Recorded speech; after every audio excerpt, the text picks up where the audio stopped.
Hey y'all, so let's have a conversation. Yeah, the title of my episode says it's okay to cry because that's the way I feel today. I feel like crying, and when I do cry, it just relieves a lot of emotions, releases a lot of pressure. And as I'm crying, I'm praying, asking God to give me strength. So you're looking at someone that dealing with depression. I know the month of May was mental illness awareness month, but we're dealing with mental illness all year round. And yes, I'm not embarrassed to say I'm dealing with depression. Yes, I'm a praying woman, and it took me a while to realize that I needed therapy as well. So I'm praying and I'm getting therapy right now. I realized I needed God and therapy, and that's what I want to encourage anyone else that's dealing with a mental illness. Don't be afraid to seek help. Don't be hesitant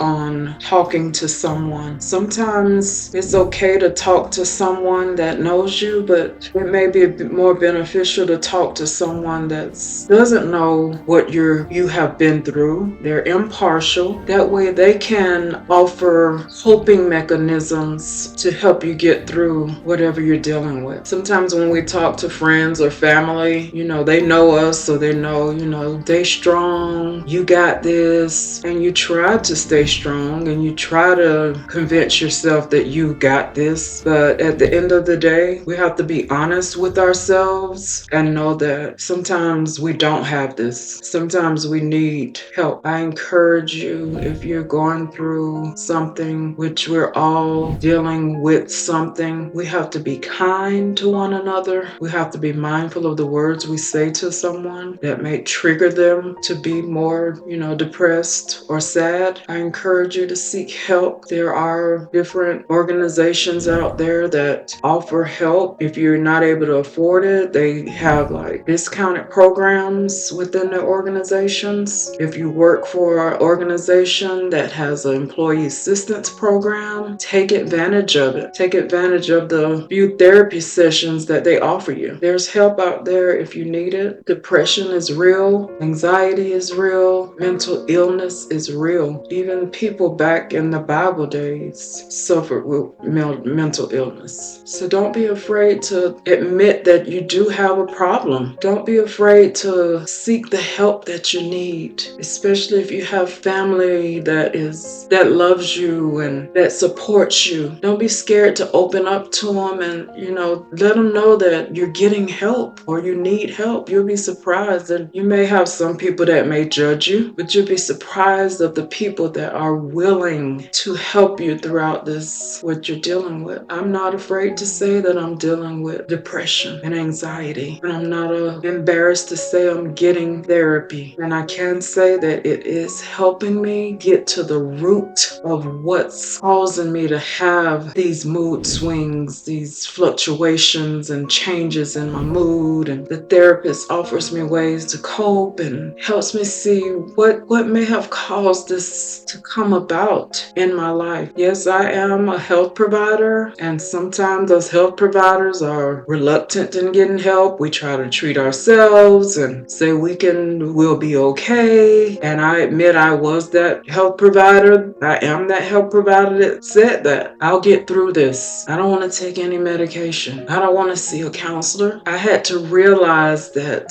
the same thing that I was telling my patients, I needed to tell myself. Get the help you need to help yourself. There's help out there. God allowed the therapists and the psychiatrists and the doctors to have those talents and skills to help us through what you're dealing with. I encourage you to get the help that you need. Your family needs you. If you have children, your children need you. Your grandchildren need you. So reach out for help. Thank you for listening. I love y'all.